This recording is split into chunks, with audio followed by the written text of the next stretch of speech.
Welcome. This is the Post Secondary Transition Podcast, where we have conversations around the ins and outs and everything in between of the transition process for families of students with disabilities.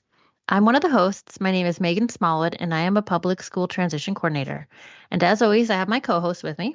My name is Patrick Cadigan. I am also a public school transition coordinator.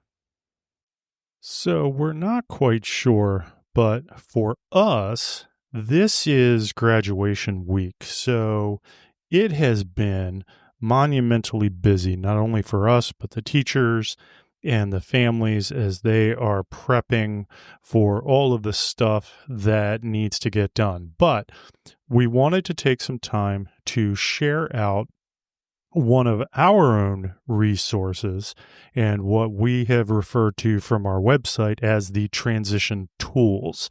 Now, you will find this resource by going to your web browser of choice. You'll type in www.postsecondarytransition.com.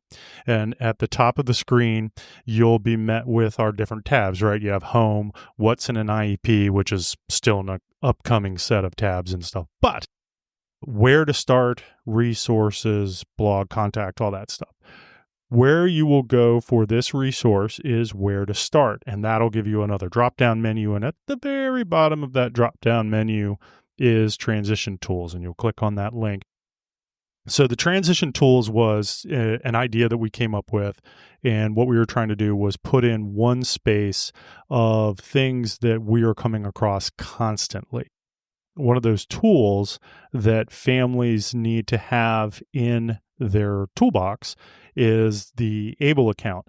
And we have talked about this before. These are tax-advantaged savings accounts for individuals with disabilities and their families. And these accounts are designed to help save money for disability-related expenses. And in this explanation, we talk about some of the key features, including the tax advantages, the eligibility, contribution limits, things like that. But what's most important about this part of the page is that there are links then to even more information. So at the bottom of this section, you'll go into, there's a button that talks about learn more. Click on that and it'll take you to some additional resources. So it can be very valuable. As it stands, we've also had a quick discussion about ABLE accounts when we talked about in episode 70, ABLE accounts versus special needs trust. So if you're looking for some more specific information, you can also head over to that discussion, episode 70. It'll also be linked in the show notes. The next part, it talks about the comprehensive transition program. Now, as a refresher, this essentially goes back, and this actually covers several different conversations that we have had in the past, specifically Think College, and then that went on to link again to our discussion with the TERP Succeed team. All of that is predicated around this notion of the comprehensive transition program. It's a specialized secondary education program designed for adults with intellectual disabilities.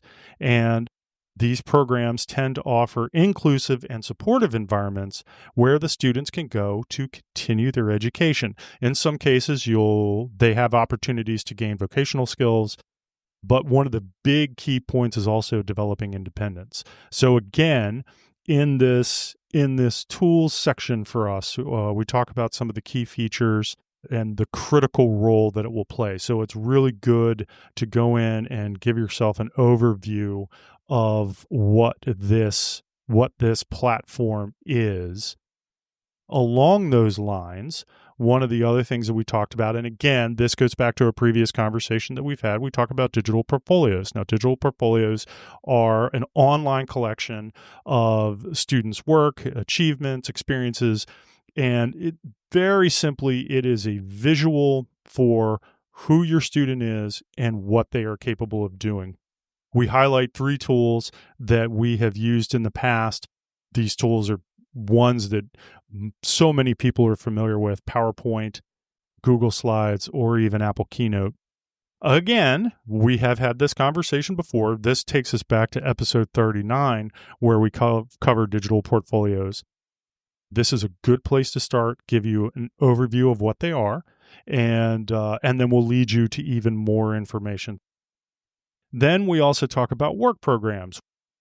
This is going to be very general information. Each area, each place is going to have its own unique school-based program, and there's probably a lot of variety. So our recommendation is to always reach out to your child's special educator, school-based administration, and they should be able to, ideally, one would hope that they'll point you in the direction that you need to go. But these programs are typically designed to build in academic learning and practical work experience. Both non-diploma and diploma-bound students should have these opportunities available to them. So it's definitely worth exploring, especially as you're getting into the later high school years.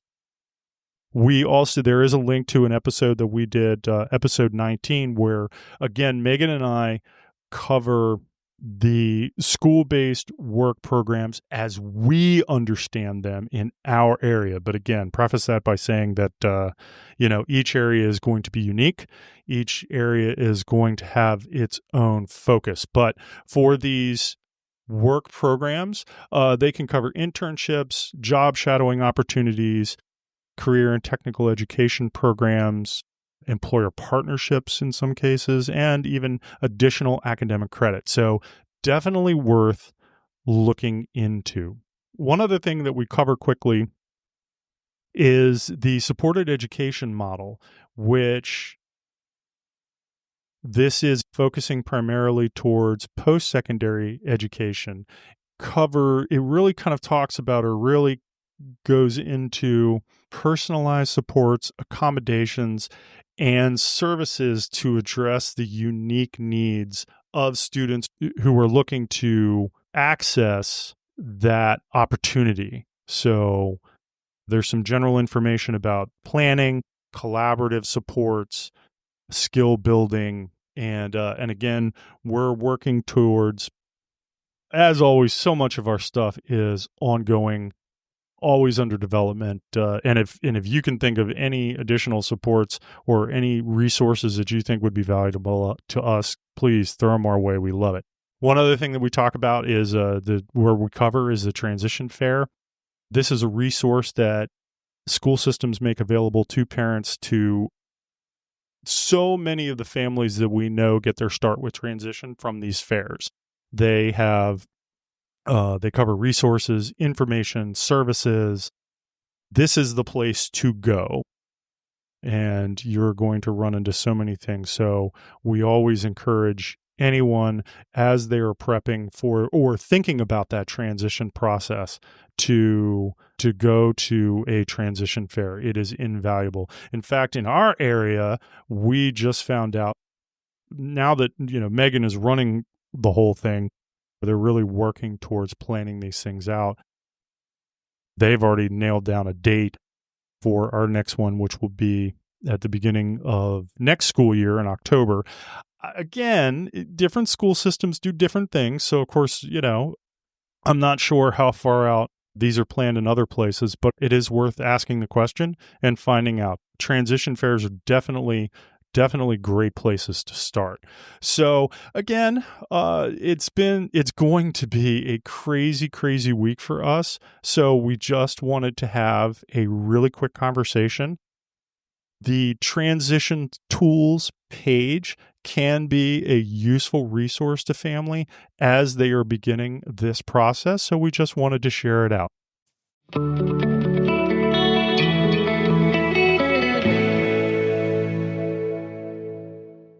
As always, you'll find links to the information from our conversations in our show notes.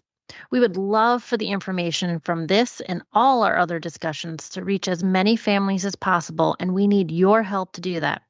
You can find our conversations at www.p2transition.com. Like, follow, share out the podcast. Our conversations are posted to all the major platforms, including Apple Podcasts, Spotify, YouTube Music, and that's just naming a few. So please share and share often. Please also check out our YouTube channel. Now that we've done some of the legwork for you by curating videos of topics that revolve around transition, we have playlists for guardianship, alternatives to guardianship, able accounts, and there's more to come. So please be sure to subscribe there as well. And then finally, check out our website, which is full of information and links to resources around the transition process. So open your web browser of choice and surf to www.postsecondary.transition.com. And we thank you so much for the time you spent with us and look forward to talking again soon.